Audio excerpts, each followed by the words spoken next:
joining us now with reaction. President Donald Trump's son. He was on a Twitter rampage today, Donald Trump Jr. Sir, welcome back. How's it going, Sean?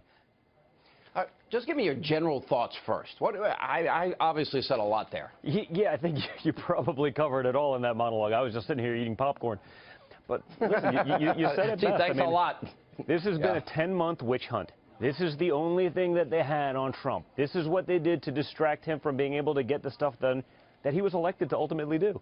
And I think now that this is all past, he can go back to doing what he promised he was going to do. There's no clouds. There's nothing getting in his way. They can't be obstructionist. He can go back to doing the things he said he was going to do for the American people, putting Americans back to work, putting America first, and getting us out of these stupid deals that America pays for and everyone else seems to benefit from but us.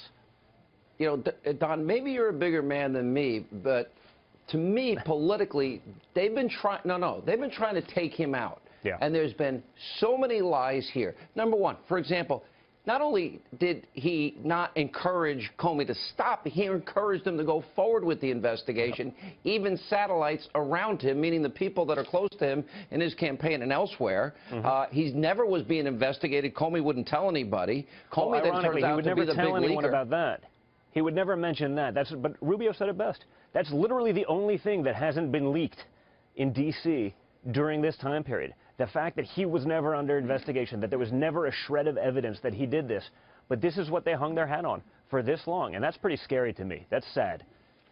In three specific cases here, I believe that Comey was a political hack. I mean, there was incontrovertible, overwhelming evidence of multiple felonies committed, and he laid out the case probably better than anybody, but never pursued it. He said, well, we don't have the intent. Meanwhile, you have a server in a private mom-and-pop shop closet bathroom. Yeah. That's intent to... Obviously, that's mishandling of classified information and the destruction of classified information. Then, of course, the Uranium One deal, a real Russia scandal. Then, of course, this whole Loretta Lynch issue, meeting on the tarmac with Bill Clinton before she makes her decision, A. And then the big bombshell today, please don't call it an investigation. Just call it a, what's the word she, whatever material she said. Yeah. Well, listen, the double standard between the way he handled that with Loretta Lynch and the way he handled my father, I mean, that just goes to show you how politicized this has all been. I mean, I think his credibility in D.C., after probably an illustrious career, has to be shot because that shouldn't be happening. I mean, this is the head of the Federal Bureau of Investigations. The head of the FBI goes on, well, if I was a stronger man. I mean, who are we kidding, Sean? I mean, what kind of response is that? Pathetic. I mean, this guy's the head of the FBI, and that's his response? Not, hey, maybe I should follow the law and procedure and say that Trump was doing this. Maybe I should let him know that this was happening. But instead, he decides to do this. Then he leaks some notes to a friend of his because he doesn't have the guts to do it himself. He has to leak it through a friend of... I mean, where does this stop? I mean, it is nuts, but I'm just glad it's all out there because literally... Even the left, as you pointed out, with Chris Matthews saying, hey, guys, it's over, let's move on. You know what? Let my father do his job. Let him do what the American people elected him to do. Don, I would love to say that that's going to happen. No, they won't let it go.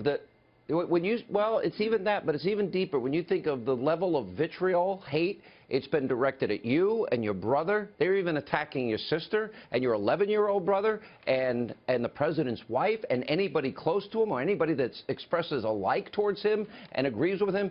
To me, this is about undermining the will of the American people and so delegitimizing, so damaging, so distracting. At the least, he doesn't fulfill the agenda that people elected him for. That is a serious problem in the country. I think it is. And I mean, but the good thing about it is, honestly, I think the left has overplayed their hand so much, Sean. It's been so ridiculous, so over the top, so extreme. I mean, half the things that were reported in the New York Times, the dossier comments, all that, even Comey, in his own words, said, Comey wanted to hire the guy. Hey, he wanted to hire that guy, that MI6 flat out guy. Wrong. Even he's saying it. So, you know, all these things that they tried to take him out with, I think it's pushed reasonable people in here. You're never going to get the fringes, or you have one fringe, you'll never have the other. But reasonable people in the middle are seeing that this has just been one big witch hunt. They see how disgusting the swamp really is. They see the teeth that are there. And I think they're going to realize that, hey, give the guy a chance. Let him do what he was elected to do, and he'll do a phenomenal job. And you've seen that. Listen, when the Dow hits another all-time record right during the testimony, you know that he's been exonerated. I mean, the markets basically said, okay, this has been nonsense. You know, we broke another all-time high today because they saw how phony all of this D.C. nonsense is. And this is what the people voted against last time. I'm happy for them to keep doing it. It's just going to make 2020 that much easier. You know, I want to go back to the media in particular and all of the conspiracy theories that have been advanced. And literally, we're talking about cable-wise, thousands of hours of coverage, thousands. Then you look at the Washington Post and the New York Times and CNN and ABC and all these networks proven wrong, and now all of a sudden they're beginning to write their retractions. It just seems as something that I said back in 2007 and 8, journalism in America is dead. The desire for truth, it's over. You know what, the real problem is, even when they know it's wrong, as long as it fulfills their narrative, they'll leave it up there.